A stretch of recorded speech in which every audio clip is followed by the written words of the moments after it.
Buen día, Rodolfo. Conversemos acerca del mensaje presidencial. ¿Qué no ha dicho la presidenta y debió decir?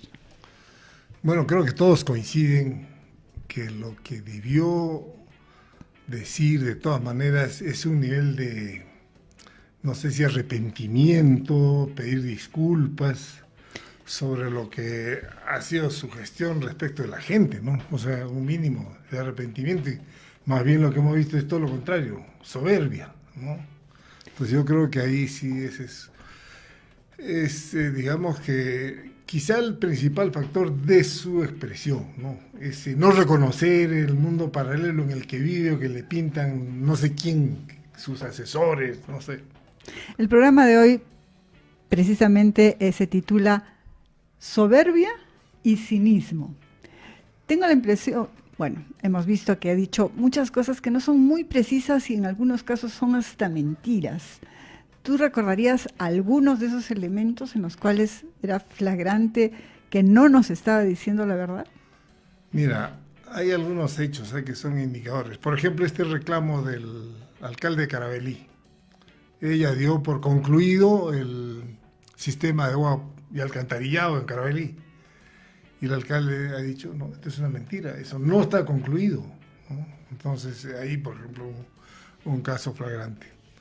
Después, hay una danza de millones, ¿no? Que yo creo que realmente habrá que chequear qué de eso se cumple, ¿no? Qué cosa corresponde a la gestión, qué cosa corresponde a iniciativa del sector privado en un marco que es el que estamos viviendo, ¿no? Porque se da como un resultado, por ejemplo, cosa que todavía está en veremos, esta adenda de Matarani, para el caso de la región, ¿no? Está hablando ahí de 700 millones y después en alguna parte del discurso dice eso va a venir con inversión norteamericana, pero la realidad es que esa es la propuesta del Grupo Romero para ampliar la concesión de lo que es Tisur en el terminal de Matarani, ¿no? Y ahí yo creo que no se toma en cuenta lo que está pensando la gente de Matarani, que tiene algunos reclamos, la gente de la provincia de Islay, ¿no? Quizá como esos hay otros tantos de cosas que se dan como hechos, pero que están o en proceso. El caso nuestro acá, Majes, ¿no? Se está hablando de una tercera etapa, que yo no sé por qué se habla de tercera etapa en Majes. Todos sabíamos que lo que estaba en curso era Majes 2, 38.500 hectáreas, y en el mensaje se habla de 80.000 hectáreas. Entonces yo no sé si no alcanza ni sumando la primera etapa, entonces no sé a qué se refiere. Por ejemplo, en el caso de Majes, tercera etapa de Majes. Además habla de Majes como una cosa que ya está en curso, cuando en realidad lo que se está pactando con el Japón es solo el afianzamiento de la primera etapa, ¿no? Claro, ahí, por ejemplo, eso es lo que no está claro, pues, ¿no? Realmente, y ha habido observaciones cuando se ha mencionado esa famosa tercera etapa, porque lo que está claro más bien, porque lo que dicen los técnicos es, primero, se necesita una reparación prácticamente de lo que es la primera etapa, porque no ha habido ningún tipo de mantenimiento al canal de deducción, son como 90 kilómetros de túneles que en los estudios que han hecho presenta fisuras en varios sitios, no ha habido ningún mantenimiento, entonces ese es un riesgo. Y ese canal ha tenido ya por lo menos dos temas críticos. Uno en Achoma, que se rompió el canal y demoraron como una semana, 10 días en repararlo, porque una quebrada que no estaba, digamos, adecuadamente manejada, hubo una avenida y se cargó parte del canal. Otra cosa sobre lo que no ha dicho ni pío es tía María. Sí, ahí sí yo pienso que eso es deliberado, ¿no? O sea, ha mencionado cosas que son inversiones en Arequipa, La Pampa del Pongo y el proyecto Safranal, ¿no? Que en principio no tendrían mayores cuestionamientos en términos ambientales, de ubicación sobre poblaciones, y no ha habido mayor objeción. Pero sí creo que es un indicador el hecho de que no se ha atrevido a mencionar tía María, a pesar que la empresa sigue presionando y sigue tratando de poner en marcha el proyecto por encima de todo, y con cambios que ha tenido, cambios sucesivos en el estudio de impacto ambiental, ¿eh? O sea, Primero la versión original, que va a ser agua de subsuelo. Observaciones, las 100 observaciones, no, va a ser desalinización.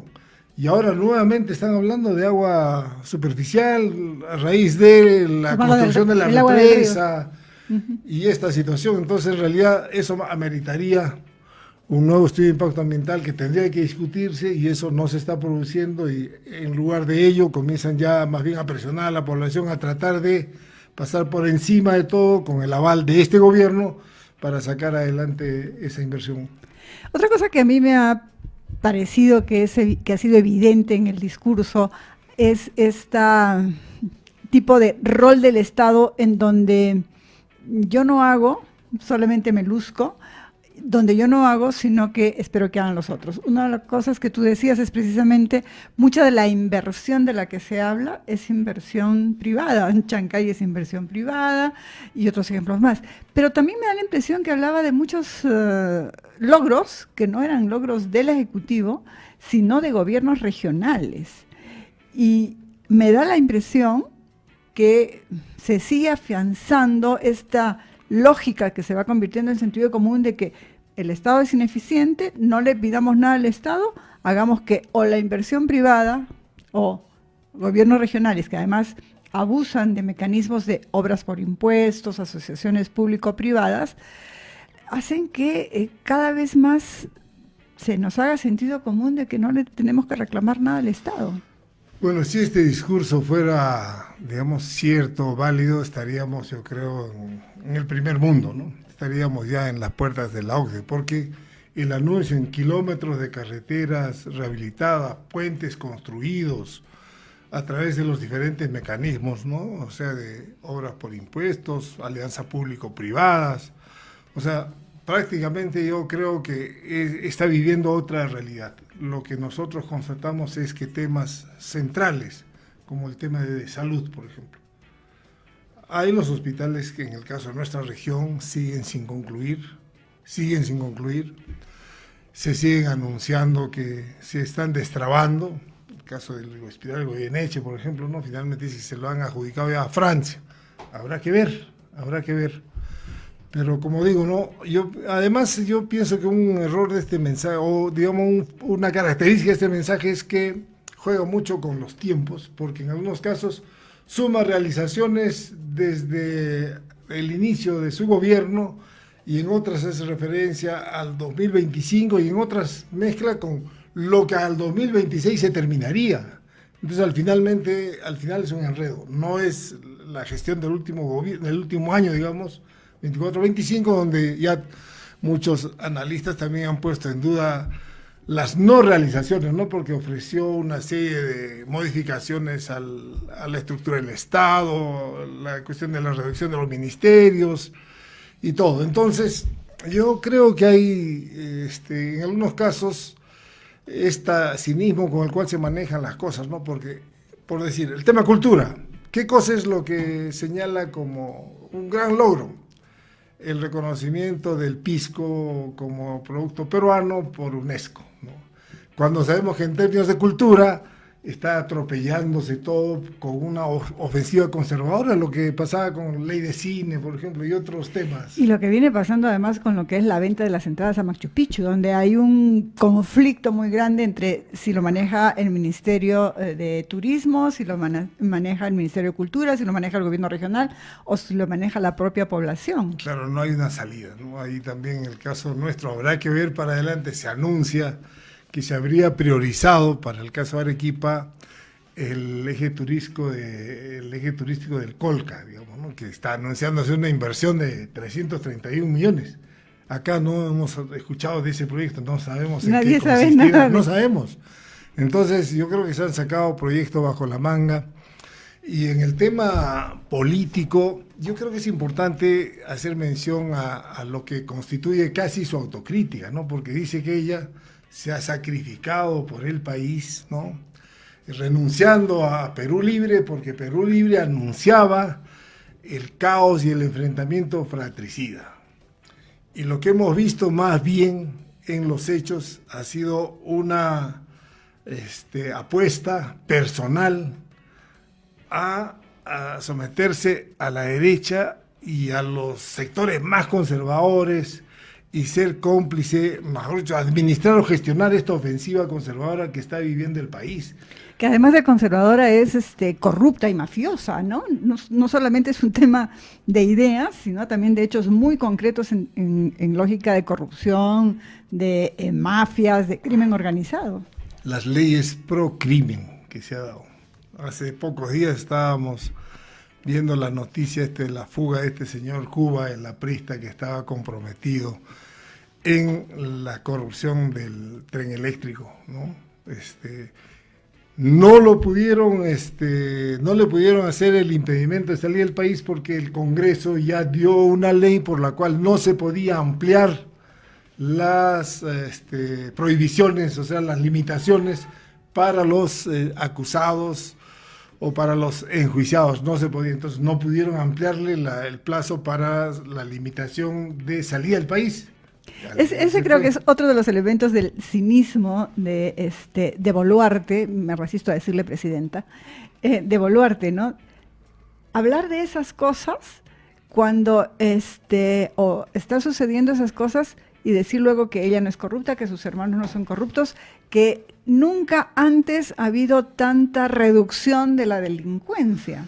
En todos sus mensajes, que sí, cada que puede, yo creo que menciona eso de que no es corrupta, que no miente, cuando todo el país contempla cotidianamente sus mentiras, o sea, lo de Rolex, lo de las cirugías, y después todo lo que es su actitud permanentemente. Yo creo que la señora esta más bien es especialista en cambiar de vestido todos los días que hay una conferencia de prensa y ese es uno de sus deportes. Cuando decían que... Bueno, los vestidos, la nariz, la cirugía. Cuando dicen que eso, que le gustan las novelas, yo creo que se pasa en eso la señora y no gobierna. Realmente esa forma en que reta a la ciudadanía, ¿no?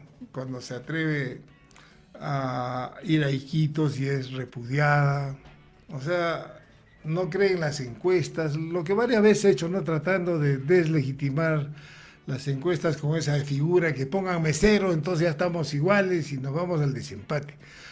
O sea, una ridiculez que, no sé, pues, vive en otro mundo porque... si algo el país, yo creo, está unificado ahorita es en el rechazo a la señora. Realmente. 2% de aprobación. Un caso lamentable porque la primera mujer que ha accedido a la presidencia de la República con ese desempeño, ¿no? Realmente tenemos mujeres en nuestra historia que realmente muestran más bien la valía, el esfuerzo, la entrega, ¿no? A la patria.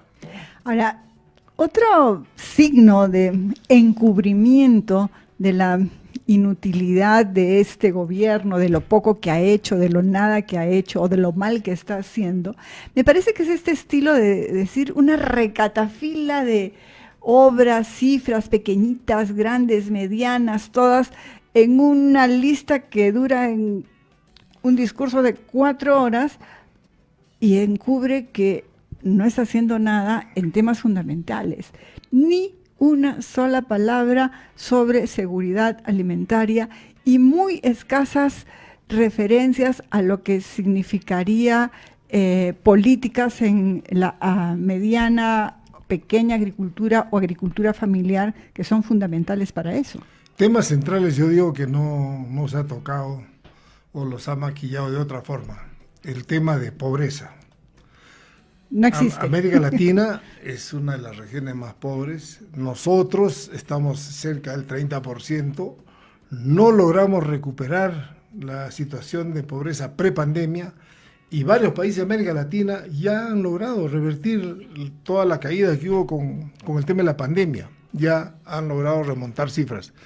En el caso nuestro no. Y yo creo que acá las desigualdades en el país se van profundizando. Otro tema del empleo, por ejemplo, otro tema que es crucial. Da como resultados cifras así aisladas, por ejemplo, que la minería formal es la que está generando 250,000 empleos, pero no habla del 70 y tantos por ciento, 75% de informalidad en el empleo en el país. Eso no ha mejorado, no ha mejorado. Entonces, uno de los grandes problemas que tenemos con el modelo que se defiende a rajatabla es que no resuelve estos temas estructurales en el país, en el que no se puede absorber, el sistema económico no logra absorber los 300.000 jóvenes que anualmente salen al mercado laboral, y por eso es que tenemos toda la informalidad, en la minería informal, en el transporte, en el comercio. Hay un montón, estos 3 sectores por lo menos, que son donde el desempleado se refugia, ¿no?, para poder sobrevivir. El desempleado o el empleado que no gana lo suficiente. Exactamente, que tiene que hacer 2 o 3 ocupaciones para poder lograr cubrir la canasta familiar, ¿no? Ese es otro tema que no ha sido mencionado. El otro tema que tampoco lo ha comentado es el tema de la violencia, ¿no? Al contrario, más bien ella informó que ya estaba el país con todo el apoyo que ha dado a la policía, al aparato de seguridad, que el país se encontraba en vías de solución del tema.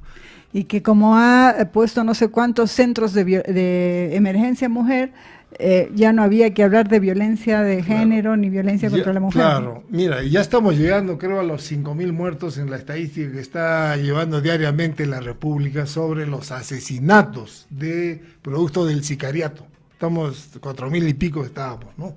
Nos acercamos a los 5.000 y eso no ha reducido. Entonces, yo creo que más bien, ante ese hecho de esa incapacidad de resolver, lo que hacen es premiar a los generales de la policía con esta inversión de no sé cuántos, 50 millones de dólares o soles, creo, en autos de alta gama para generales, tenientes generales. Y ofrecerles seguridad sobre su futuro.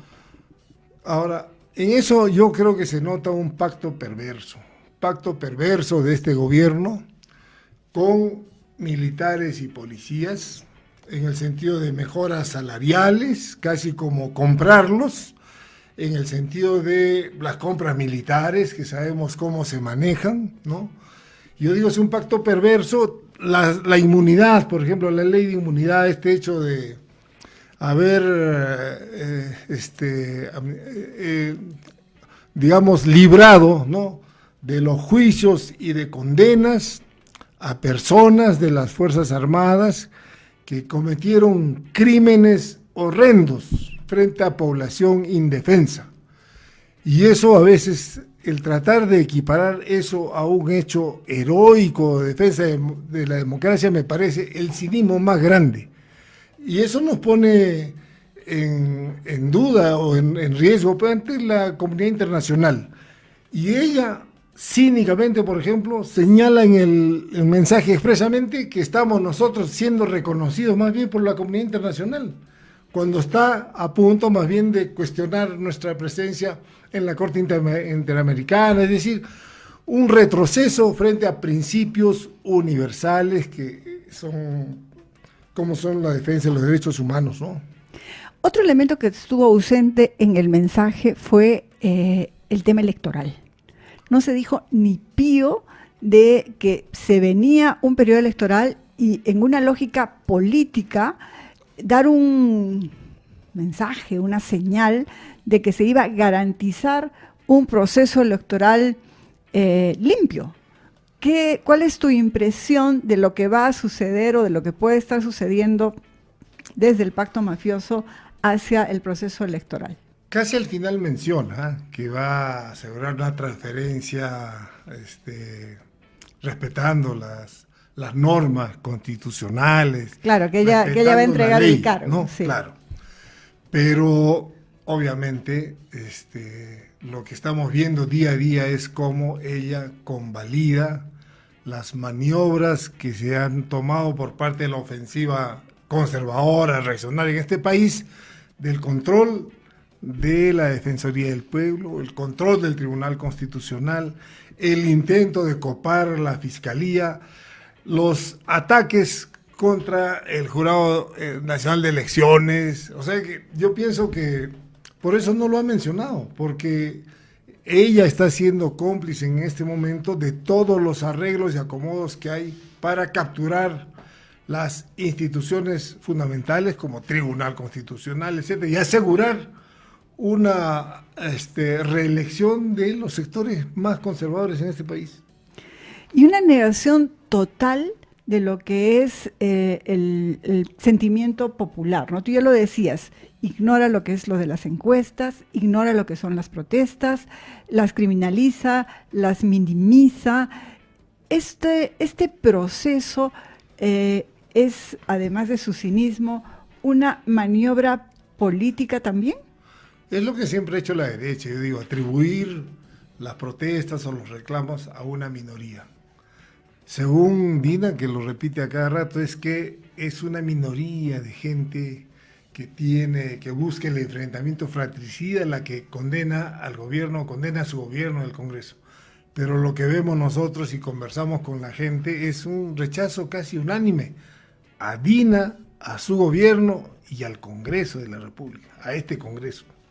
Rodolfo, muchísimas gracias por las reflexiones y muchísimas gracias por la conversación. Gracias a ti, gracias a ustedes, a la audiencia, y habrá que tener buen ánimo para superar estos momentos tan duros, ¿no? Que ojalá que se impongan los valores.